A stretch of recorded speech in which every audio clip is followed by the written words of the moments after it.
Hello and welcome to another episode of In Conversation With. In Conversation With is a management series by CASI Global New York, where we are in search of executable advice. So we invite senior management professionals to discuss, debate on various topics regarding management and so on. Today's episode is going to be very interesting. This is our third or the fourth one on blockchain. There's a lot of demand for blockchain. There are so many contradictory views on blockchain that we were forced by our product team to have one more seminar on blockchain. My name is Paresh and I'm a member of the board of directors at CASI in New York. We are the world's largest chain for sustainability. We're present in 52 countries. We also run the world's largest volunteering platform with a reach of over 3 million volunteers. Right. So welcome to the show, everyone. Welcome to the seminar. Before we start with one of the speakers, I have a generic question. Anyone can answer it. Feel free to answer it. Even the audience can answer it. I would request you to give me a 30-40 second answer. My question is, why is there so much hue and cry about blockchain? On the looks of it, it just seems like another way of doing bookkeeping. So it is just a small addition to your supply chain, where you are doing supply chain in one way, and then there is a new technology or a new language, and then we are using that language to make notes about our supply chain. So why is there so much hue and cry?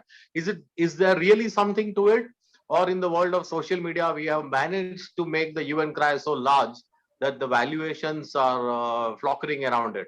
Or is it just that the cryptocurrency has given a push to the blockchain technology so that there is nothing to it? And the most part of blockchain is crypto, which is making a lot of noise. So, opinion, anyone's opinion.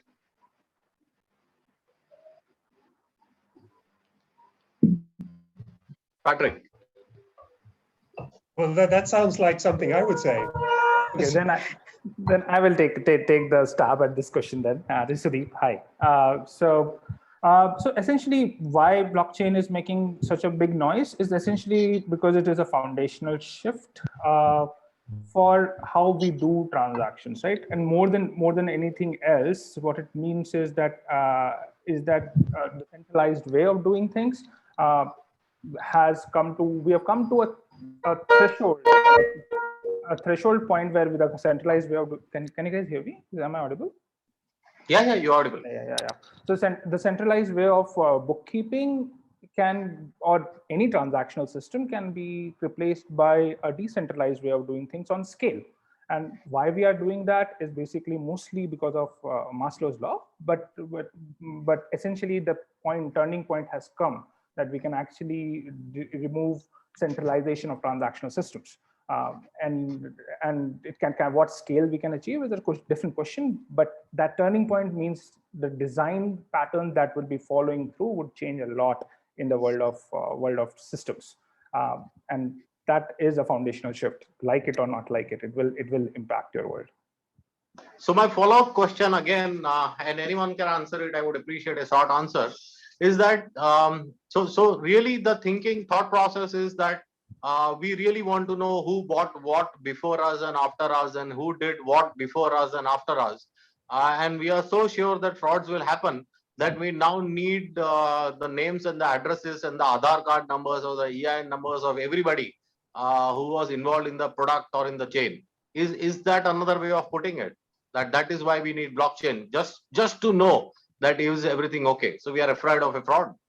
I don't think that's the right way of looking at it. The reason is that what you have done here is that you have put a use case in front of the technology and essentially looking at the technology from a purview of a particular use case of provenance or track and trace.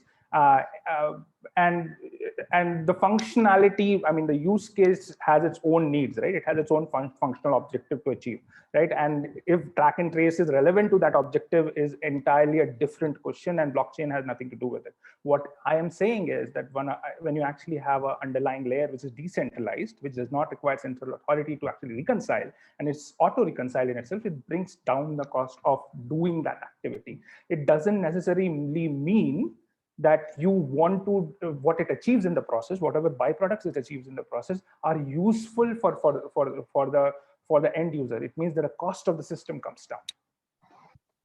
Okay, thank you very much for that answer. Let's go on to Varunji. Varunji, your thoughts, please. What's your angle on blockchain technology? Please tell us. Well, as Sudeep mentioned, right, I also see this as a paradigm shift because, we have so much trust in our centralized systems right now. And I see that it has been eroded to a level that, we don't trust our centralized gatekeepers anymore, right? So, if we have this decentralized system where you are actually trusting the code, I think, you are actually doing a transition to a altogether different economy, right? I mean, I will have a presentation where I will talk about tokenization part. So I think you need to identify like what is that element in blockchain which will be transformative. And again, there is a lot of hue and cry on crypto part, right? Oops.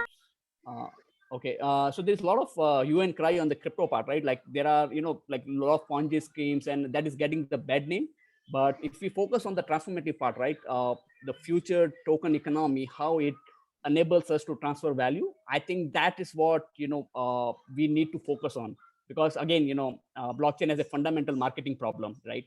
You see people on both the extreme end, where one set of people have this radiating exuberance about blockchain can do anything on this planet, and some people have reflexive fear, like they're still worried, right? So idea is to bring those two set of people in the middle ground and then move forward, right? I think that's my point of view right now, for blockchain. Thank you very much, Varunji. Please, please show us the presentation that you have for us today. Sure. So okay, can I get the rights to share? Sure.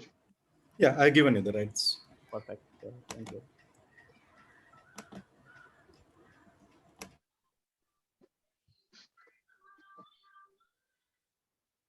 Okay, is my screen can you guys see my screen? Yes. Okay, perfect.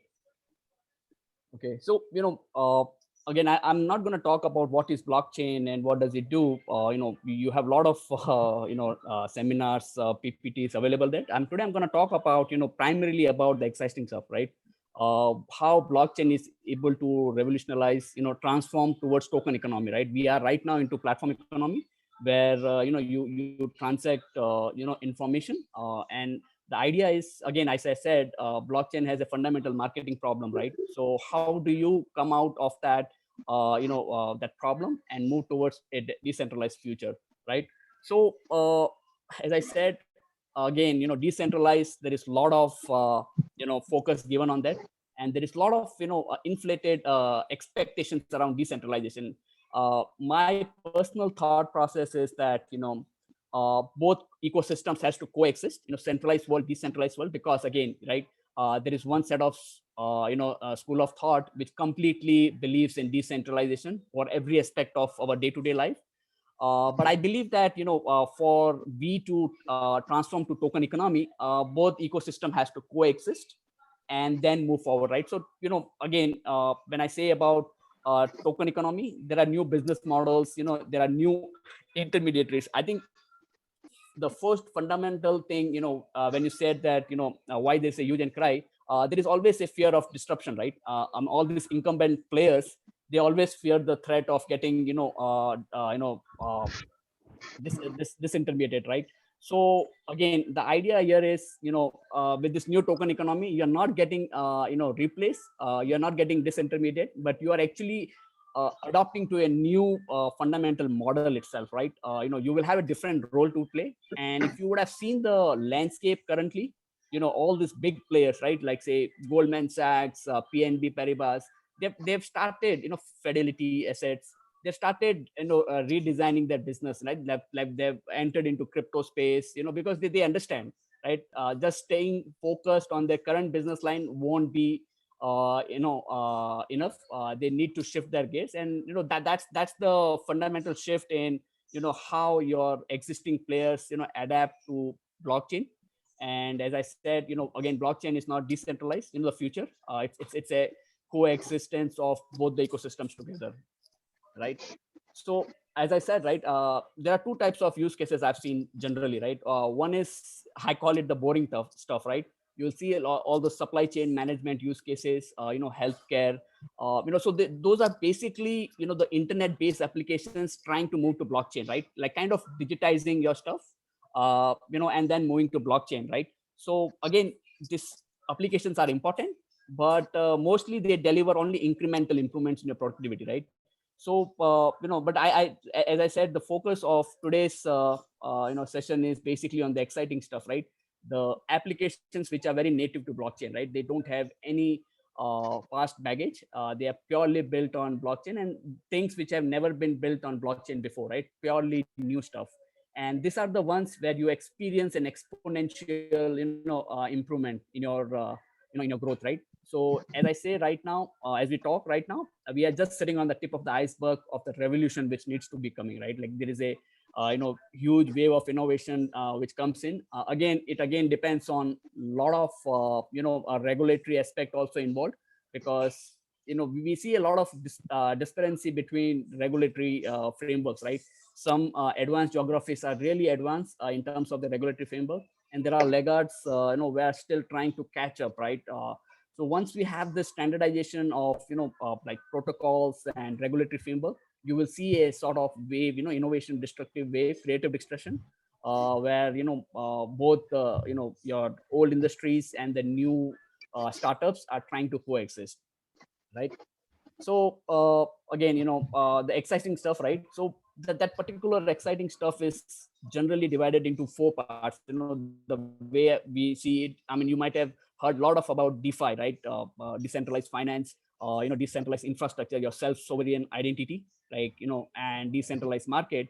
So what exactly, so these are four fundamental pillars of your decentralized future, right? These are the exciting stuff, and everything plays a critical role here in terms of, so for example, if I talk about, I think Sudeep also mentioned earlier, right? This, blockchain is basically, it's a internet, it enables a new kind of internet, right? Where you have, you do transaction of, value, you transfer value, not just information, you transfer value. And this is the fundamental shift, right? And because if you see, look, currently there's a lot of information on blockchain, and I've particularly used a quote from the former CTO of Coinbase, where he says that in future, acquiring a company will be as simple as, getting hold of their private key, right? Because everything would be on blockchain, right? From their corporate structure, from their assets, from their contracts, from their payroll, financials, everything, right? So that's the future we envision, that all information is in blockchain, where people can always have a live snapshot of companies financial, because in today's world, if I see, there's a lot of information asymmetry, right? What I know might not be the same what brokers know or the market knows, right? So there's a lot of inefficiency in the market in that sense. So I think that is one of the exciting stuff which I believe that will change the market radically. And and these are some exciting stuff to come, and there is a lot of I mean, market is flooded with a lot of protocols right now. If you look at DeFi world today, there are hundreds and hundreds of protocols. But again, we are in very early stage, where you might see some of the use cases getting failed, getting bad name. I mean, you might see this crypto getting hacked, very frequently, right? You might see, in different parts of the world, you're getting this news. Even, some of the big names are into that radar, where you see that, they get hacked. So, I mean, it will take time. We will be there, but I mean, it would be a structured approach which will get us there, towards moving that, in realizing that, decentralized future dream. So, okay, so I'm gonna rightly jump into tokenization, right? I'm sure everybody knows that what is tokenization. It's basically, putting your real assets onto blockchain, right? And tokenizing and leveraging, and it can be anything, right? When I say tokenization, it can be your physical assets like securities or real estate or art. And I'm sure you would have heard NFTs have really taken the world by storm now, right? Everybody is onto NFT. You won't believe, I actually logged on to OpenSea, and someone created a clownfish, right? And that was sold for 1 ether, right? Just clownfish. And there's a huge market now. So do anything, be creative. So NFT has taken the world by storm. So again, pretty early stage right now, NFTs. We haven't explored the enterprise use cases of NFT, which is again what I'm working on right now. because NFT is still again, into music, art, digital collectibles, but not into primarily enterprise use cases. So that is one thing, which I'm focusing on. And you might ask this question, why tokenization, right? So when we talk about all these illiquid assets, right, like say real estate, private market, they are generally very hard to liquidate, right?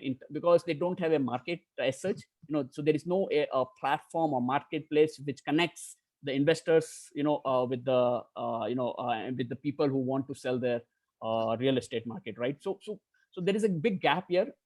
With tokenization, it's just not, I mean, you can think of any use cases, and I have a couple of use cases which I have handpicked just to show the potential of, how tokenization, look like. One is real estate, and one is, how do you,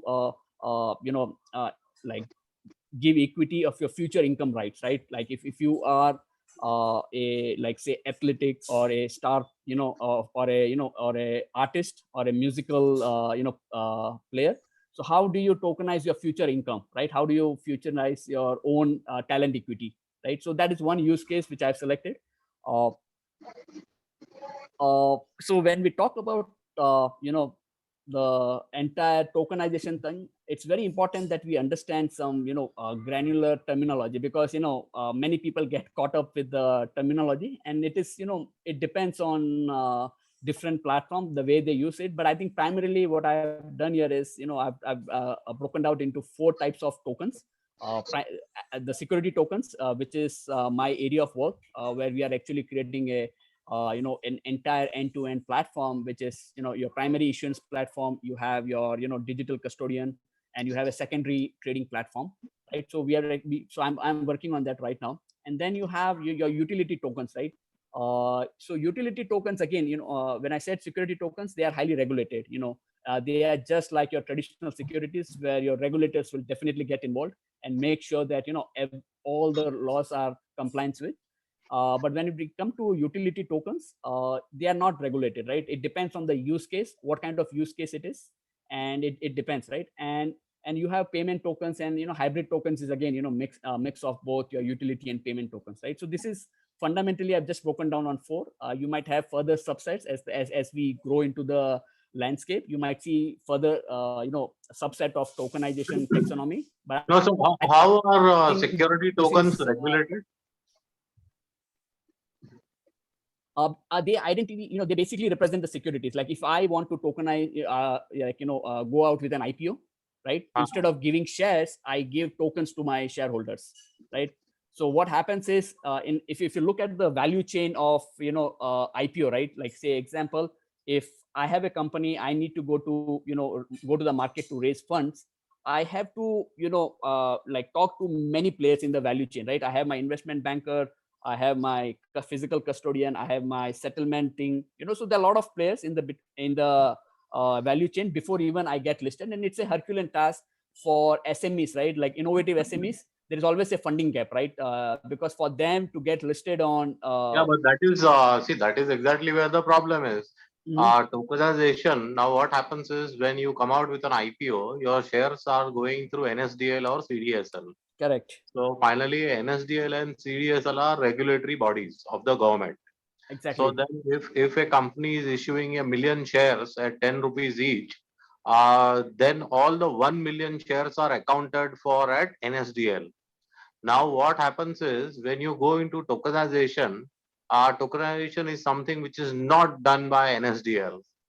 So between me as the final end customer and NSDL, again there will be an IT company who is into tokenization.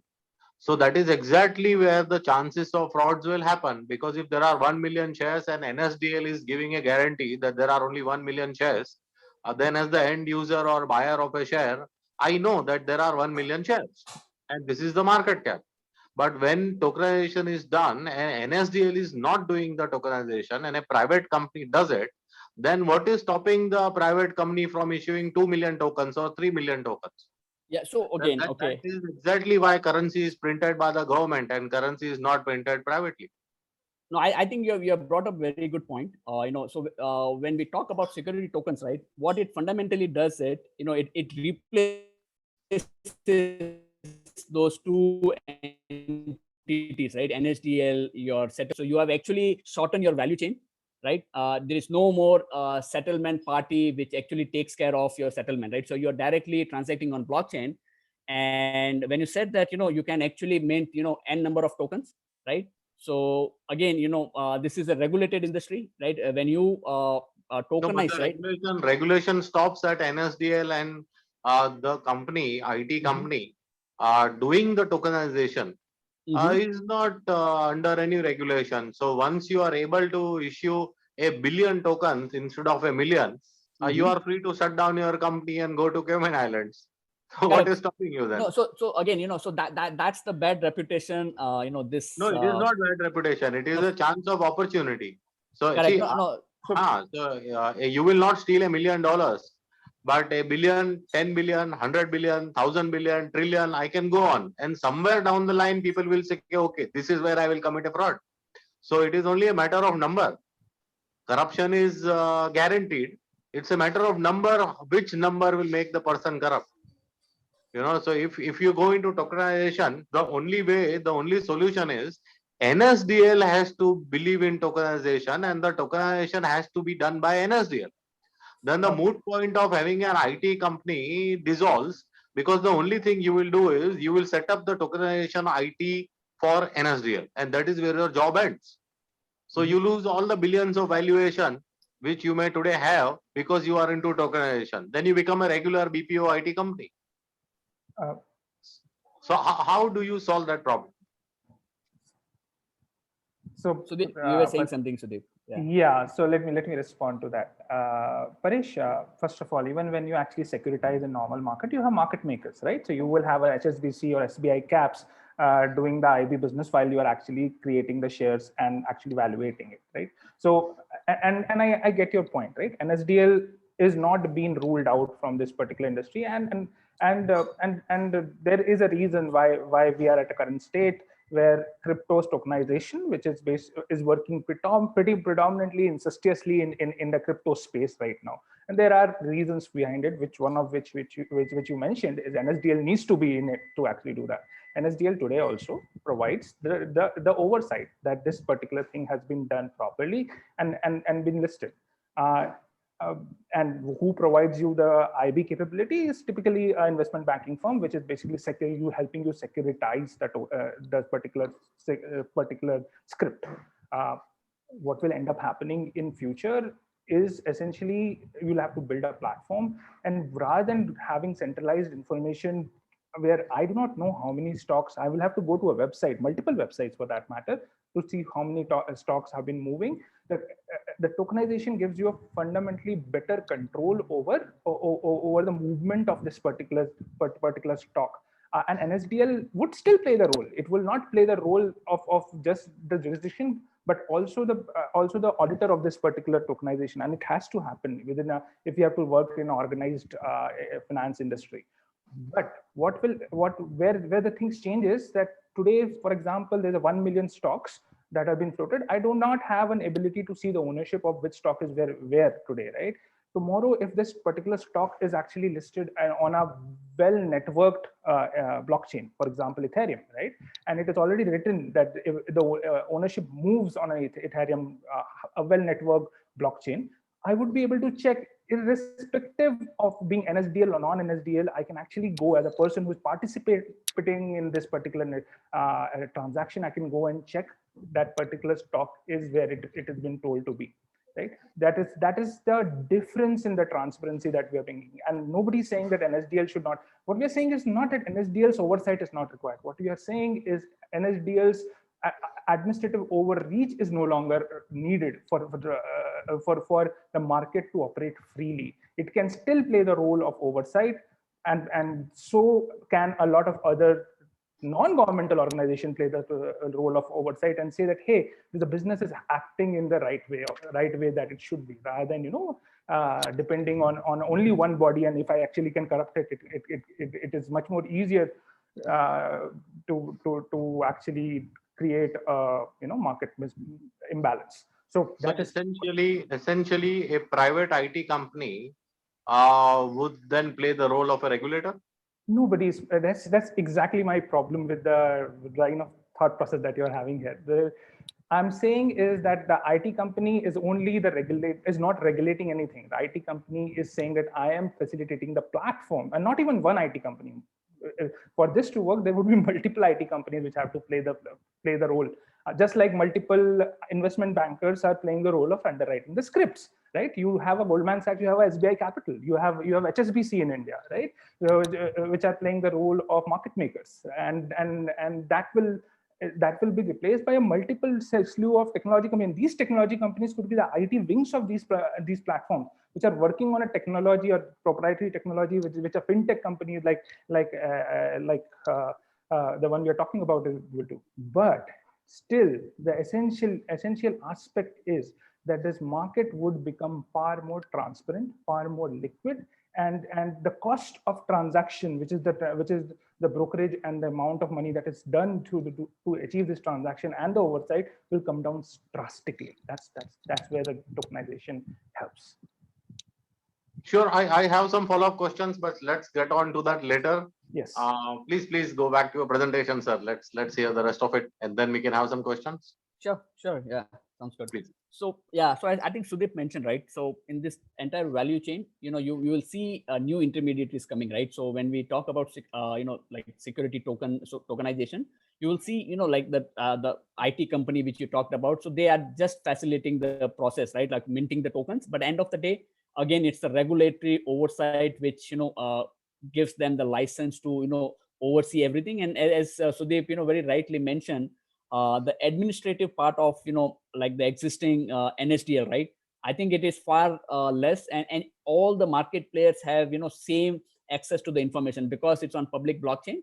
So at any point of time, I would be able to do the mapping of who holds my security tokens, right? Rather than in today's part, there is no one point of ledger where I can directly get this information, snapshot of my positional holding of my particular issuance, right? So I think that is a fundamental benefit when we talk about security tokenization, right?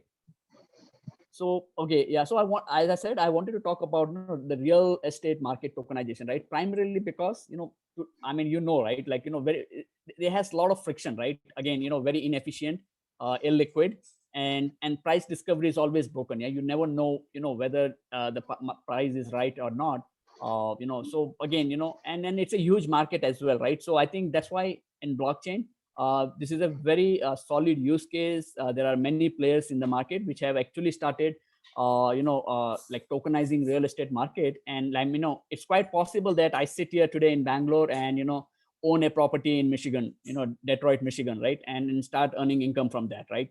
So right, so blockchain to real estate investing is basically what internet did to the stock investing. Like if we go back to 1970s, your stock settlement, right, investment settlement was T plus 14 days, right? And then gradually it changed to 10, T plus 7, and today we are at a T plus 2 cycle, right? So I think this is what blockchain will do to real estate in this industry, right? Where your property can be split into tokens, right? And owners can list their part of property, right? Like and start monetizing from that, right? For example, I still want to have control of my property, but don't want to sell it full, right? Because today the market does not exist that I sell just half of my property and half of the property I keep ownership with it. It is either it's binary, either it's 1 or it's 0 right now, right? But I think with this blockchain coming into picture, you still have this a facility where investors can acquire tokens and start receiving rental income, right? So let me give it an example, right? For example, Alec, right? He owns a property worth 200,000 in New York, right? And he wants to liquidate 20,000 of his property, right? Which is essentially 10,000 tokens. He wants to liquidate. So and now Connor, he has a budget of $5,000, right? So essentially, he cannot buy any property in New York City with 5,000 budget. He cannot do anything, right? But with this market enabled, right, the real estate market, right, blockchain based, he can acquire 2,500 tokens of Alex property, right, which essentially is 2.5% of the entire property, and Connor can start receiving the rental income based on the tokens he has hold, right? And there is a secondary market, also where Corner can come and trade the tokens, based on the asset appreciation price, right? So this is a very simple example, just to reinforce that, how real estate tokenization is actually catching up. There are a lot of players in the market which have, started tokenizing, the real estate. And, for one example, which I know personally, is, tokenizing your hotel rooms, right? You can actually think of a lot of innovative use cases. I just gave a very simple use case, but the sky is the limit here. You can have an n number of use cases, in real estate space, right? And the second use case which I talked about earlier, is tokenizing ownership of one's future income, right? So, when I said, there are students, there are artists, there are athletes, right? They require fund at their early stage of their career, right? Because not many of them get sponsorship, right? So and then again, financing options are very limited for them, like, it's very expensive, and it is very cumbersome as well, right? So what if talent could, issue their own equity, right? If I'm a upcoming tennis player, right? If I'm an upcoming tennis player, and I have already proved my credentials in the market, but now I don't have any sponsorship from leading brands, right?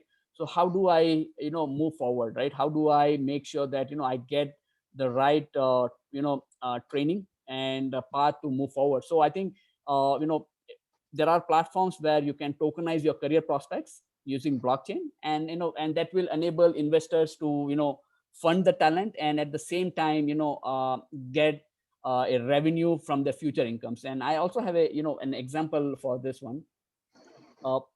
Again, as I mentioned, Alec is a very promising tennis player, and he needs $100,000 for his training equipment, right?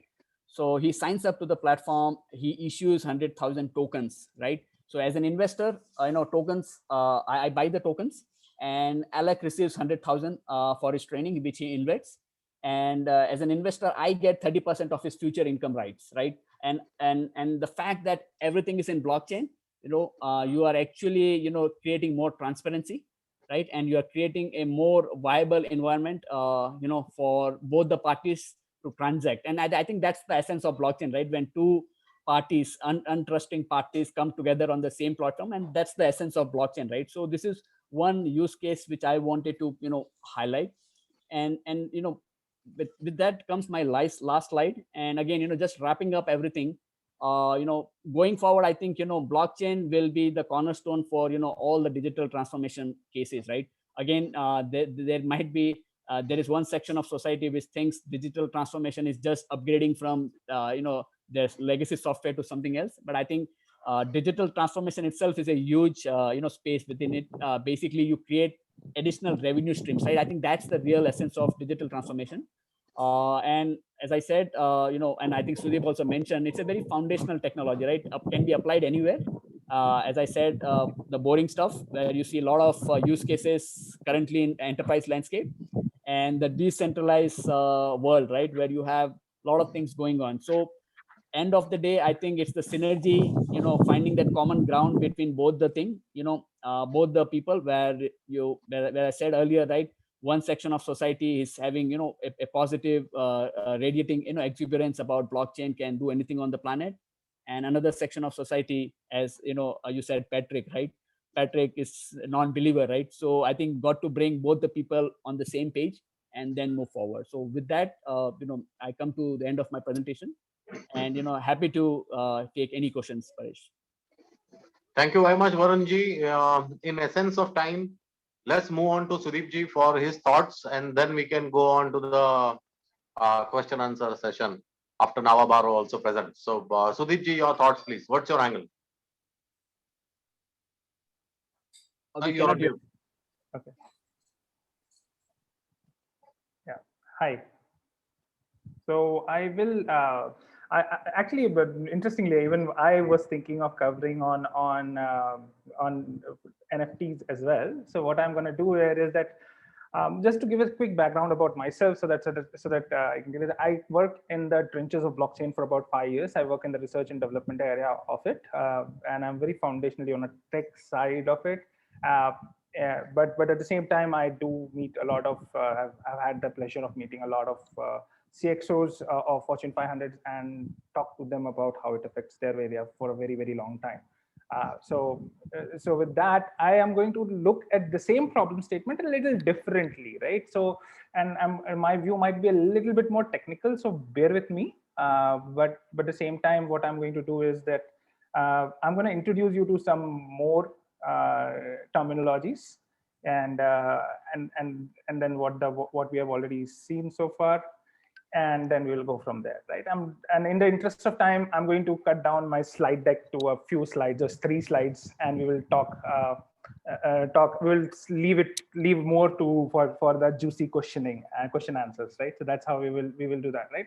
So what Varun just pointed out is very true. I mean, we are going through a transformative stage of things, but essentially we are looking uh,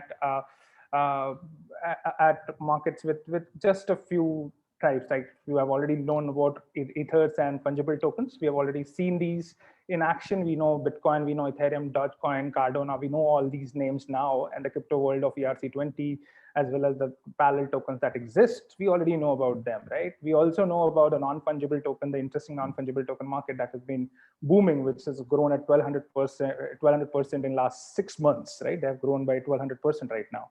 I'm intimately involved with one of these, so I'm not going to talk which one, but I'm intimately involved with one of the NFT marketplaces, and yes, this has amazing value within itself. But what non-fungible token does today is essentially tells me while fungible tokens have always been about fungibility, right? That one. They're like a money note, right? It basically can be exchanged without change of value.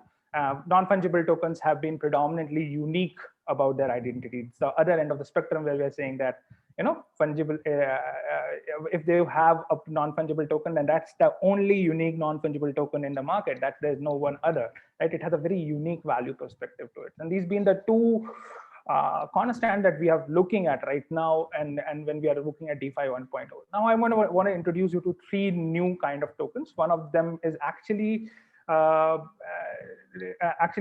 that uncommon. It's been talked about. One is the non-tradable tokens, right?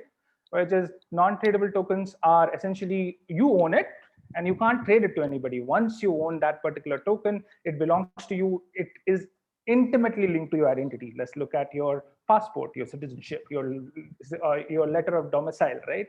Your degree certificates, right? These might not be your identity, but they can be helpful to use to prove your identity, right? So this is another form of tokens, right? Now, the next form is limited fungible tokens. Now, this is fairly interesting, and I will leave that for the last part, because that's where it becomes a little bit more interesting on a technological side of it, as well as and the concept and the impact side of it. And I will build it up to what it means for the larger market, right? The last one is packed non-fungible tokens. That means that a fungible token, non-fungible token, but it is a group of non-fungible token which are packed inside one. So now we are coming into a place when we are talking about if I hold this particular non-fungible token, I might actually own a group of tokens together, right? It could be looked into a collectible market. It could also be if I go and purchase managing rights of a company, right? These are or preferential shares of a company, right? When I actually hold a preferential share of a company, it normally comes with a group. It is not sold in silos. They're sold in bulk, right? So it could possibly be having an impact on that. Right? We are basically looking at a group of non-fungible token. Each non-fungible token being unique, they can trade by themselves, but they are grouped inside and packed into a single non-fungible token. So if you own that non-fungible token, you own all of them, or which you could later decide to distribute. The last is the limited fungible tokens. Now, this is a little bit more cryptic concept, but I will actually still hold on to it, right? And I'm going to take you to a little bit more view of how non-fungible, limited fungible token works, right? And this is a slide that I wanted to showcase, right? Now, think about on this month, we had a 30-year fixed treasury bill that came out, and that for May 2021, right? The government decided to float a lot, right? Now, there is cash flows linked to every treasury bill, right? And that treasury bill has a percentage linked to it. And that is our fungible tokens inside, which are packed inside that non-fungible token that actually say that this is a particular treasury bill for that particular month. But the cash flows that are linked to this treasury bill are fungible with each other. Why? Because they share a lot of similarities, right? Now, this particular model essentially allows us to, along with the non-tradable token, where you are actually having identity or things which are very specific, which are very close to the identity of a particular instrument. Fungibility, that means that you can actually trade them in between. So one cash flow from a 30-year fixed May 2021 cash flow represented by one token is actually can be replaced by another token. But a 20-year fixed in May 2021 has a totally different NFT, which has cash flows, which would have the same coupon rate, but they are actually interchangeable between themselves, right? So think of this: if these tokens start trading over the market, they actually are able to simulate our capital market structures in a much more closer way. They're able to mimic our capital market structures in a much more closer way than what we have been able to do so far, right? And now, why is this important, right? This is important because of some reasons, right?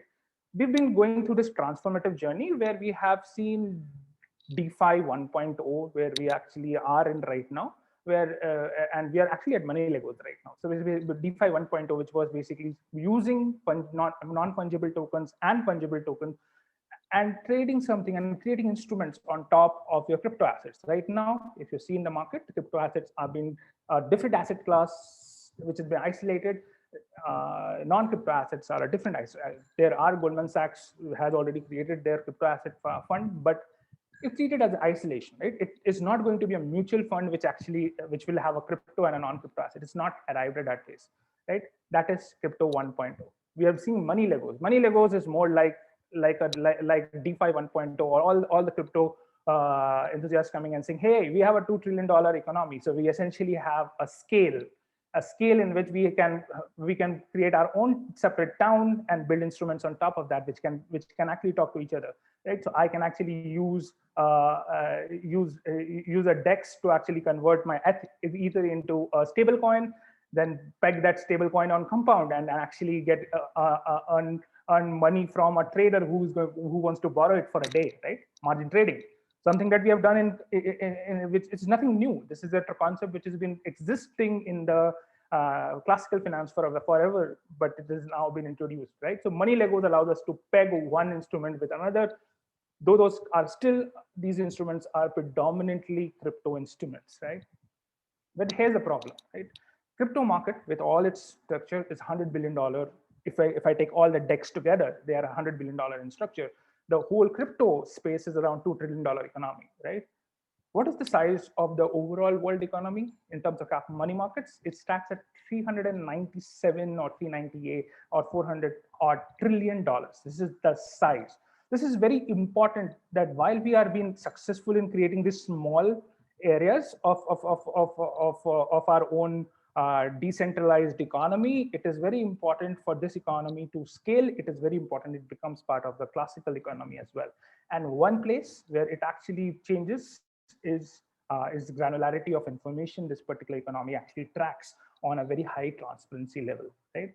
That's where DeFi 2.0 actually plays. And that's where the new kinds of tokens, the limited fungibility tokens, which actually mimic a capital market in its current form very easily, become much more important, because the credit ratings of every cash flow changes through the life. But if you look at our credit rating agencies, they depend on the things that is designed to be fudged, that are our books, right? Not our cash flows, right? They basically track our books to actually decide what the credit rating is. So essentially we could, and while we might have, when we bought that particular script or particular stock, the credit rating might be something. It might change over a period of the life form of that particular script, but there is no impact on that particular script, because the credit rating was done and then valuation is done on the time of issue of the script, which is actually in itself inefficiency, which had caused the 2018 problem in India, right? The ILFS problem, right?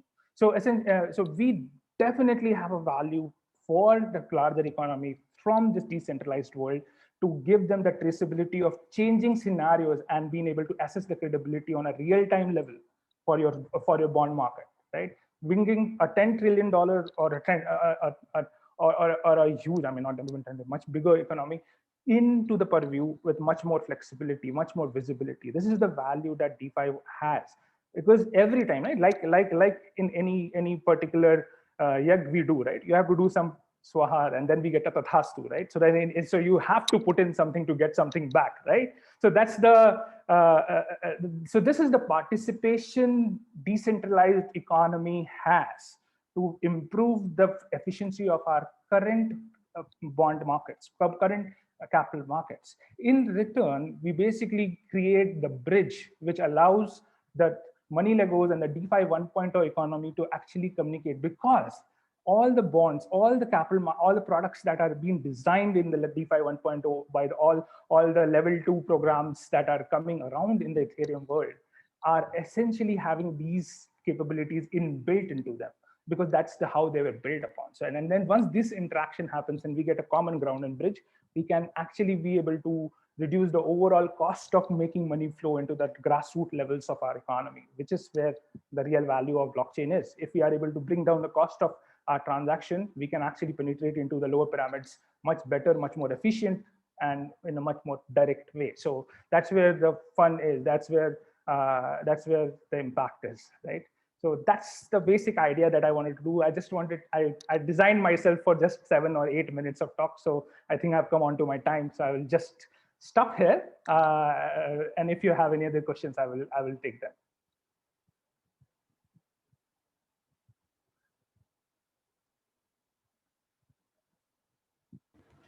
Paresh sir, you're on mute. Sorry.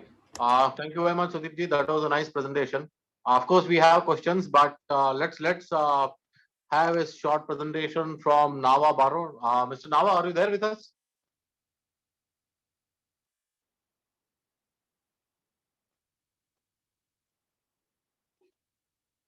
Nava, can you hear us? He's trying to connect. Actually, he is in, but he is traveling and he is in Assam. The net out there is not very strong. I think even if when he's trying to speak, we are not able to hear him. Navaji, can you hear us now?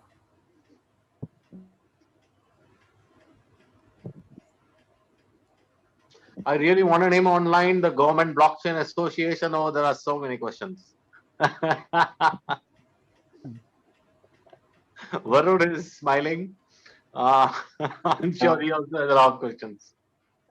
Am I audible? Yes.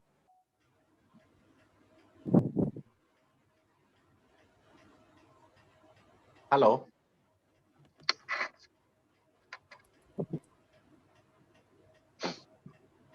Now you are still not audible.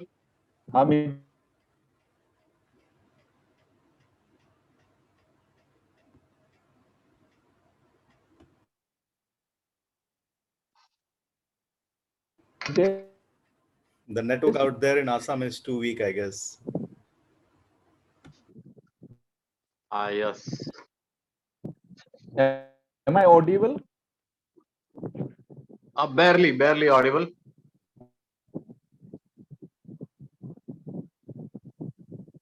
Hello. Audible? Paresh, am I audible? I can hear you now. Yes, better than before. Sure, please tell us your opinion. Please share your angle with us.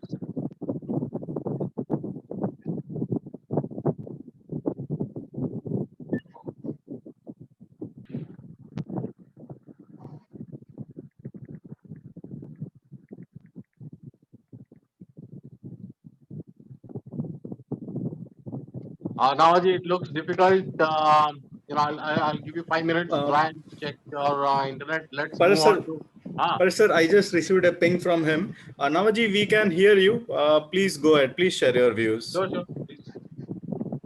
Let's give it another 20 seconds, I guess. Sure, please. Thank you.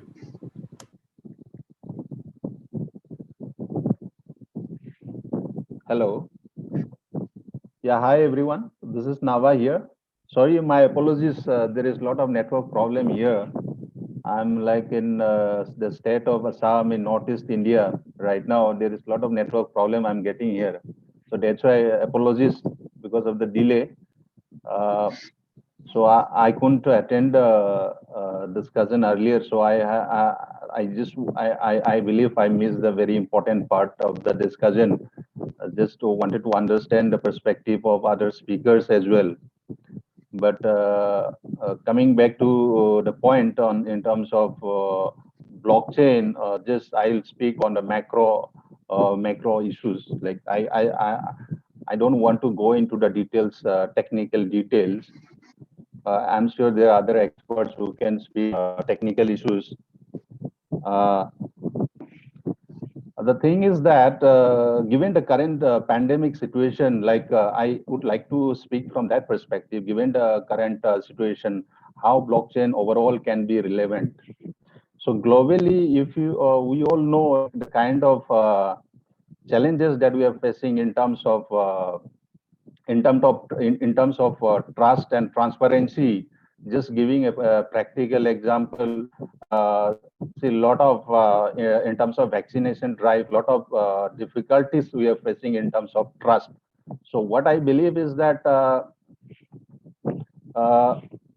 given the current situation, there are a lot of wastage of vaccination, not only in India but in other countries also. People are governments are facing a lot of difficulties in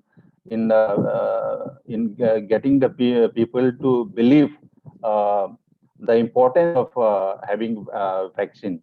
So there are two important issues that we are facing right now. One is the wastage of vaccine, and another issue is the trust factor. So now imagine a situation if uh, we had a system wherein in the blockchain uh, platform wherein everyone could have understood like what kind of benefit benefit that get from the vaccination in terms of transparency that people all the stakeholders could have known that this is how the transparency is there in terms of the importance of getting vaccinated. If all the stakeholders in the government machinery in the general public would have known that there wouldn't have been any kind of difficulty in terms of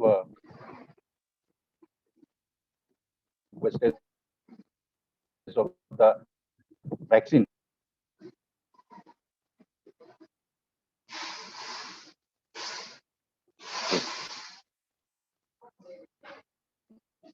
Across departments of the government and the private sector will get more importance.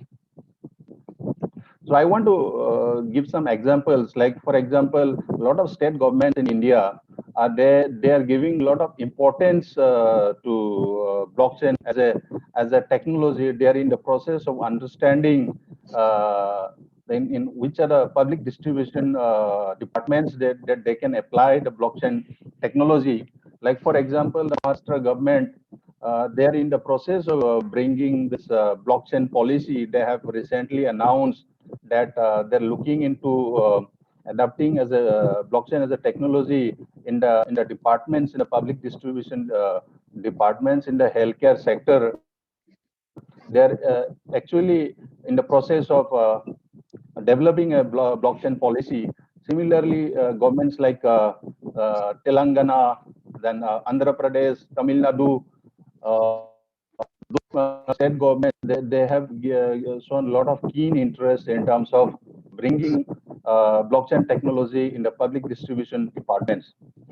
I don't want to go into the technical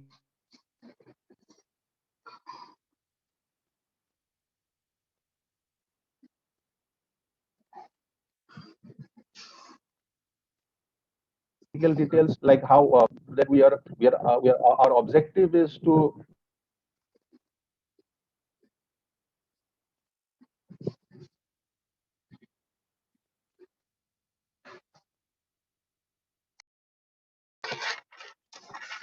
facilitate and of implementing it in various departments. Our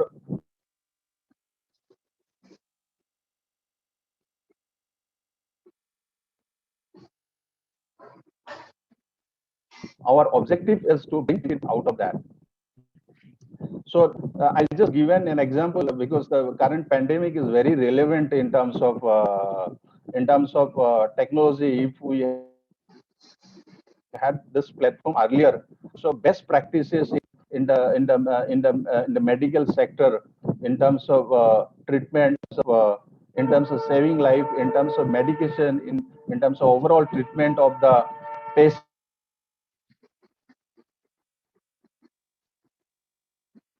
If we did, it would have helped us in terms of the best practices, and then in terms of developing more better overall healthcare setup for the treatment of the current situation. And then this is just a very good example that how it was very important for us to have this platform overall in terms of importance. And there are various other sectors, like you mentioned earlier, in the supply chain management, how it is very important. It has already been mentioned by the previous speaker, so I don't need to go much into details. But I just wanted to highlight this specific sector in the healthcare sector, given the current situation, how the governments can and the stakeholders, various stakeholders can work together, adapting the blockchain technology, how everyone can gain out of that. So this is what I just wanted to convey, because I don't have presentation right now. I'm working out of very remote place in Northeast India, so I'm also getting a network problem. There is very difficult to get a network here. So I just want to I hope you all can hear my voice. Just want to sum up by saying this only for the time being. Thank you very much, Mr. Nawa, for being with us here today. And we really appreciate the effort you have put in being in Assam with all those issues. We will try to get you again on another show on blockchain. I'm sure we will have a repeat in the next session. Whenever you are free, we should get you on. There is Sure. some pretty interesting questions which I'm getting by WhatsApp right now as you speak on questions to ask you from our viewers. I have mentioned Okay. before that this goes on our learning management system to over 1 million students. So we get a lot of questions Right. via WhatsApp, and sometimes I do ask them here. So there are a lot of questions to you. What is the government doing? Because you mentioned the magic word government uh, and the pandemic. So yes, we should get you on the show again. Let's move on A to the network questions. issue right now. I can hear your voice. Okay. Nawajib, but in a sense of time, let's move on to the questions. If you have questions for Sudeep ji or Varun ji, please feel free to ask them. Patrick, if you have any questions, I'm sure Patrick has questions. Usha ji, anyone else? Hayden, if you have questions, this would be a good time.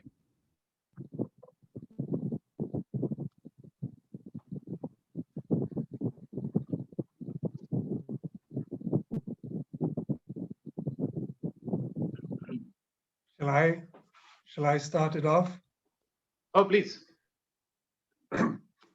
Yeah. So, I mean, first of all, I would say this this content was more sensible for me compared to blockchain for sustainability. Maybe it's because I don't understand this side um, of of the commercial side as much as I do sustainability. But I still think there was some issues like the due diligence, making that go quickly. I think that's I see this. That's maybe why I see the risks, because it's the same problem as I see in blockchain for sustainability. Because that thing of saying that all the information is there so you can do a transaction very quickly, I think is never true. And that comes to anything, real estate, Real estate is still quite simple, but there can be a lot of things that are hidden. And if you go to industry or something like that is more complex, you can have much more hidden risk in social and environmental issues that have not been incorporated into the blockchain because the operation itself has not recorded it yet. And that's what happens in the due diligence, is that you go in and look at those issues and then you find them or you evaluate the potential risk. So that's where I see the concern is, where blockchain raises the confidence level and sort of makes risks disappear. And the speed of transaction is kind of related to that as well. When things go slowly, that actually allows more time for checking and reflection and so on. So a speed of transaction is not always the best thing for everyone. So I want Patrick. Patrick is still talking. Sorry, I'll wait. Hello. Have we lost Patrick? No, Patrick is here. Hi, Patrick. Can you hear us, Patrick? Does everyone disappear? Okay. Or did? Yeah, please go ahead. Okay. So Patrick, I think we lost the second half of it. This is a little bit in the later part of it. We basically couldn't hear you.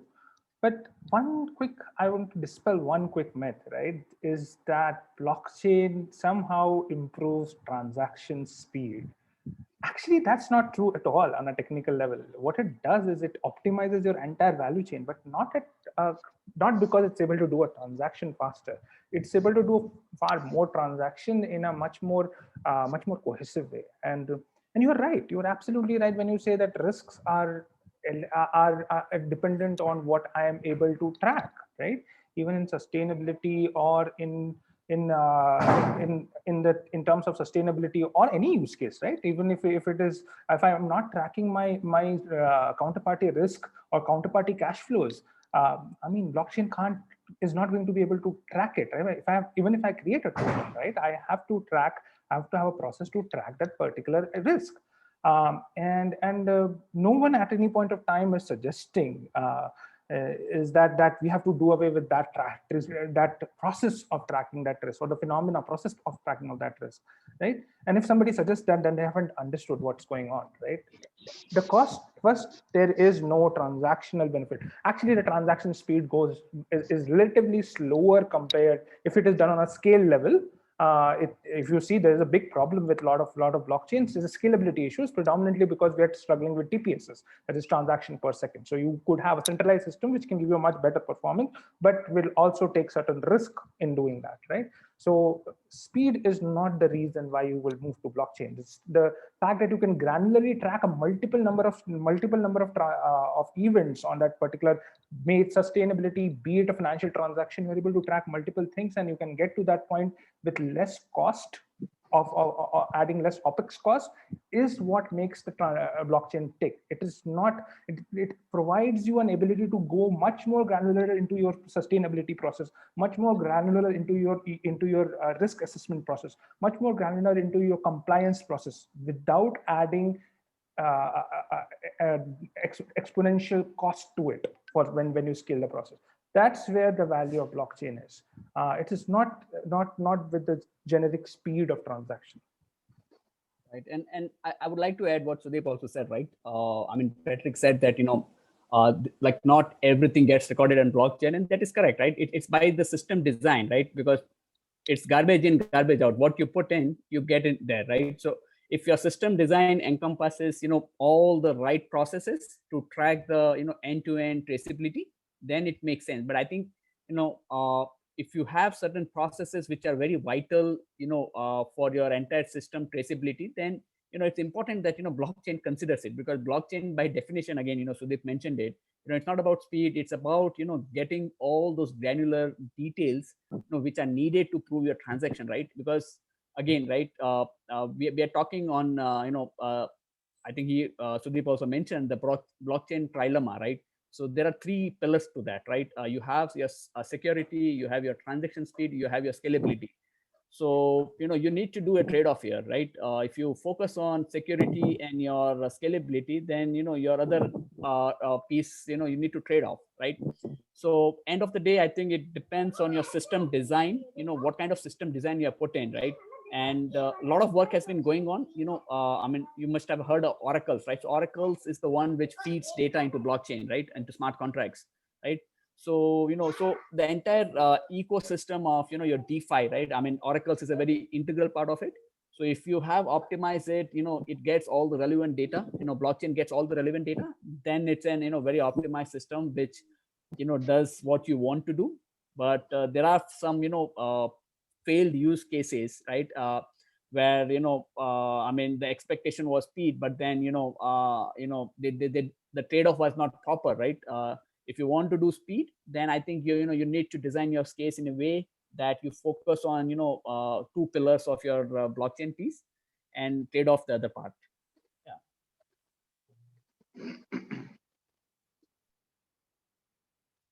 Thank you very much, Sudeep ji and Varun ji, for that answer. Patrick, do you have any follow-up questions? Unfortunately, I got knocked out. But you are right about this particular session on blockchain being much more interesting, very interesting.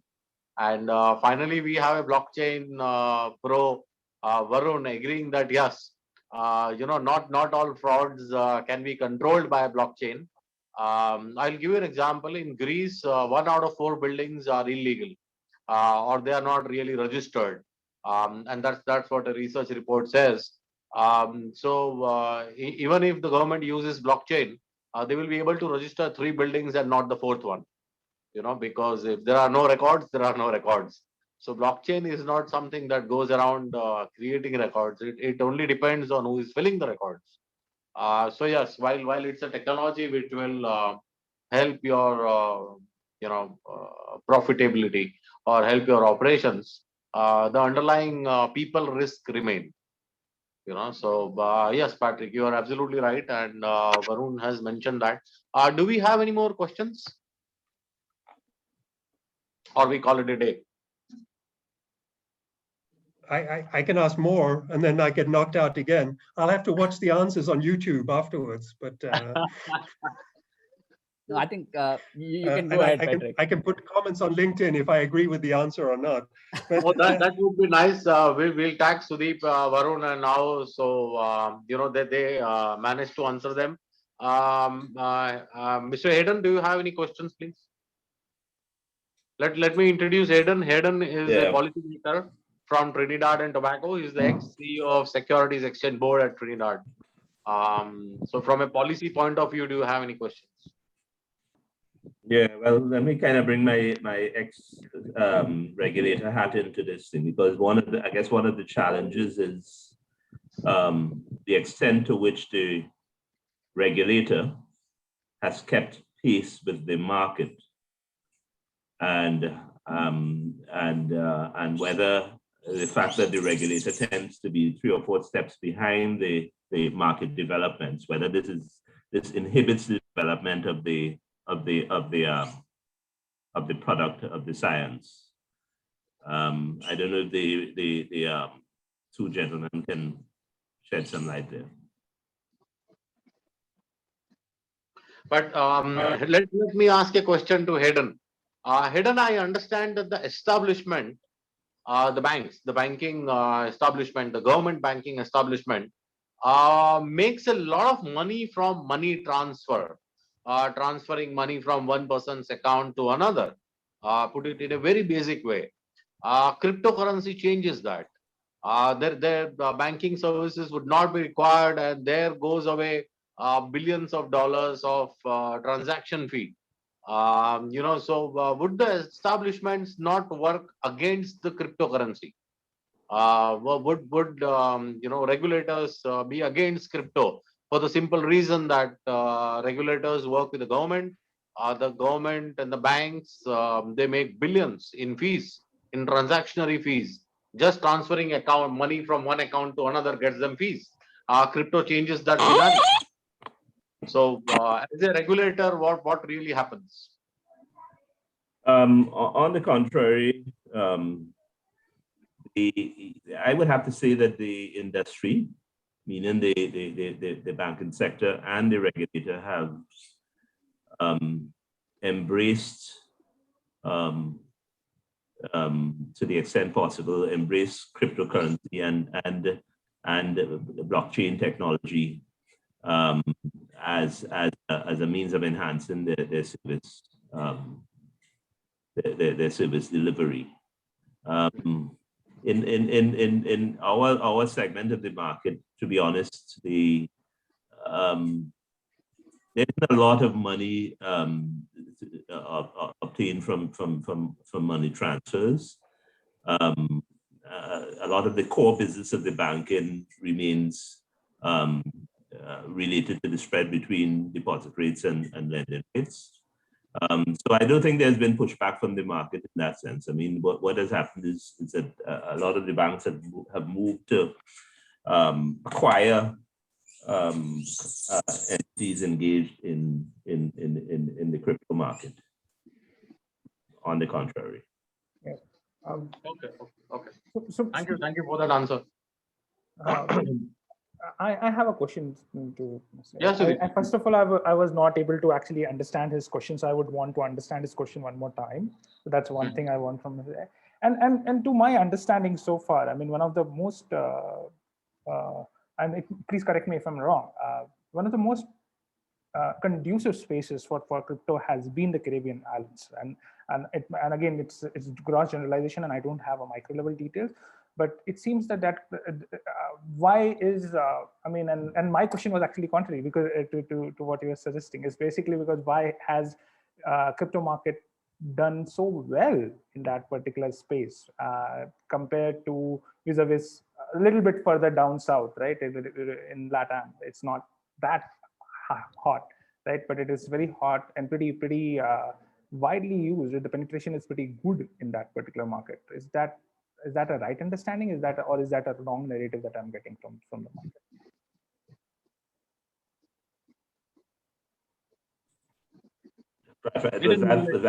Was that question addressed to me? Yes, sir. Oh, all right. So and by that market, you're talking about the Caribbean? Yes. Latin America. No, I'm Caribbeans, yeah. Yeah.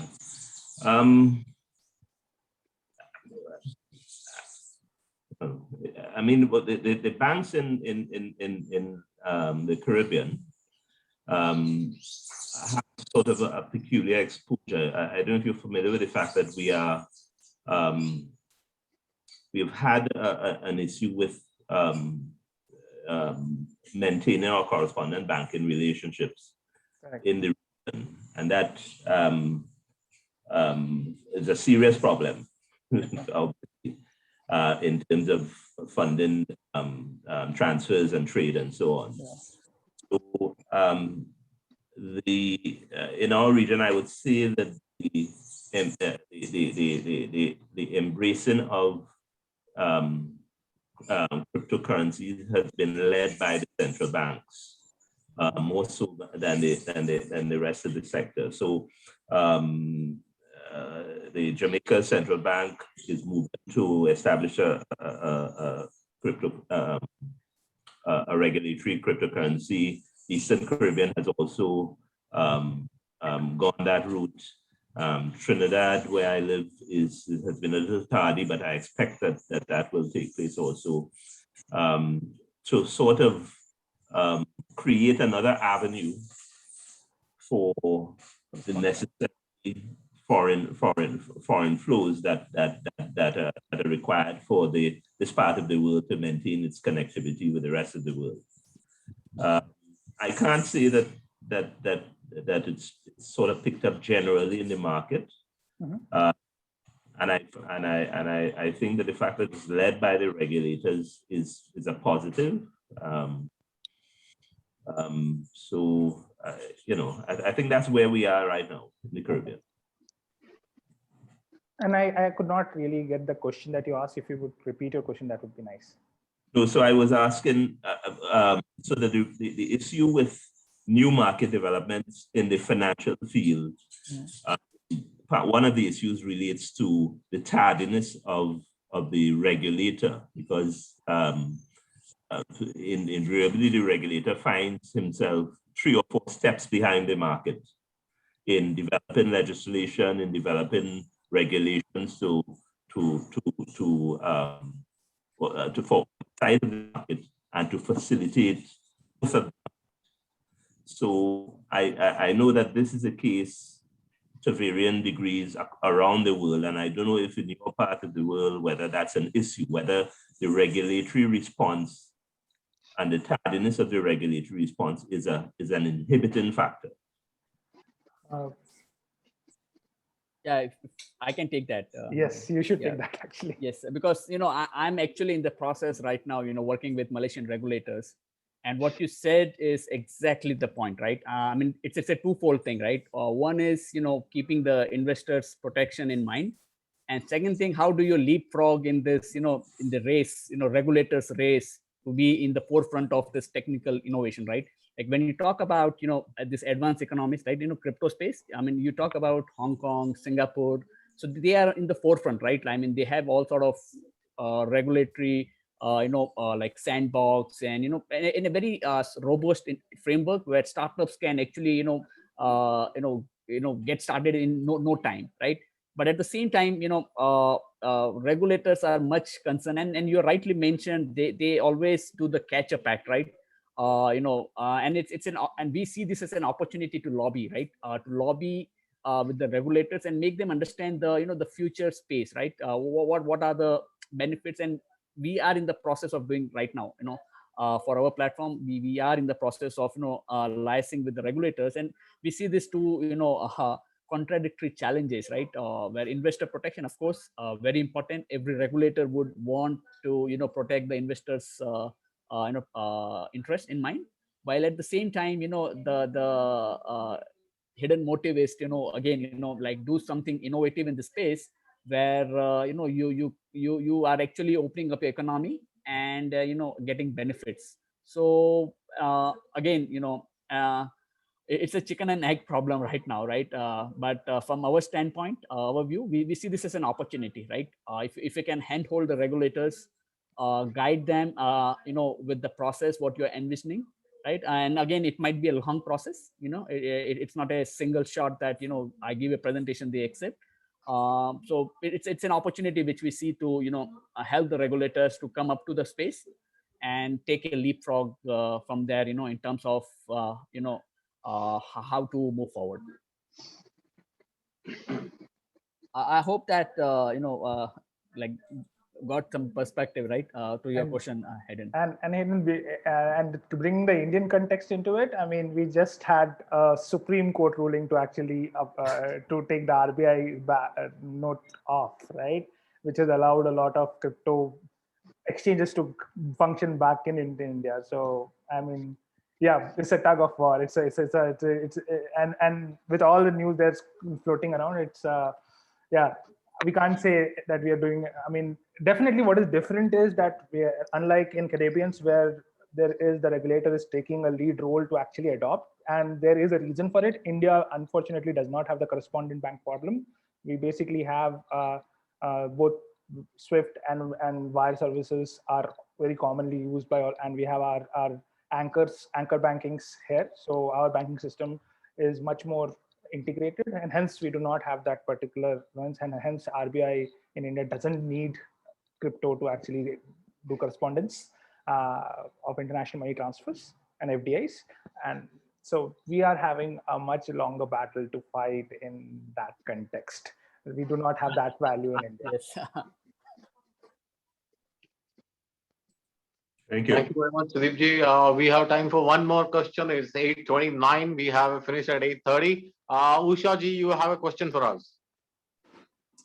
Yeah, we've been talking about, the regulators' role, and Varun and Sudeep, Mr. Hayden, all of them have given their points. but I think way back, sometime from 2011, for risk management, there is a 5-layer architecture, which was kind of proposed in the erstwhile softwares, the ERPs for the banks, also, I guess, for payment banks and UPEs. So I just want to know whether our panelists can add something to that. Is it a way to kind of help the regulator also with their oversight when you have this 5-layer kind of architecture as part of the protocol or part of the framework in which all the payment stakeholders, payment system stakeholders should be going ahead with, like Varun said, tokenization or even oversight, or even in the creation of apps, payment apps, etc. I know it's a very long winding question, but this is what I can ask in summary after going through the entire presentations. I don't know about the 5-layered architecture really, and something that I would definitely invest some time to understand a little bit better in terms of the what risk assessment architecture is already present in ERP systems. But given one of the very important aspect, and that's what we always talk to all regulating bodies across the world, is that this actually makes the regulator's job much more easier. If you actually move to a blockchain-based technology, your Sorry, job, move to a blockchain-centric technology. I'm not saying that just this 5-layer architecture is in fact being used in the blockchain architecture. Of course, it was initially way back in 2011, it was for cryptocurrencies. Oh, wow. Basically to help the risk assessment in cryptocurrencies. It's just got like a endpoint, and then it's kind of tracking the user data across channels in the channel itself. And these layers have been built into quite a few softwares, but very, very sparingly, by some of the more expensive softwares. And recently in my discussion with one of the RBI head honchos, I was told that this is one of their primary concerns. And that's why I thought this August panel should be able to throw light on that, why the UPs or banks or payment systems are not making this 5-layer architecture as part of the framework. Sorry, did I lose you there? No, you did not. It's a very simple architecture. You have an endpoint centric layer. Then you have the navigation layer. Like when we go to make a payment, how the user is navigating it. Then you have the user within the channel, like if you're using net banking or mobile banking. And then you have the user-centric data across the channels. And then, of course, it's the entire big data analysis. So if I may point out, one of the Swiss banking softwares is using this for financial crime mitigations. I know, A11s, yep. So I was just thinking something is so very easily available, and yet there is a lot of discussion on cybercrime and financial crime mitigation, and why no cryptocurrency or why not cryptocurrency, since you also had made the point about cryptocurrencies as to why we are still a little backward in that. Varun, you want to answer?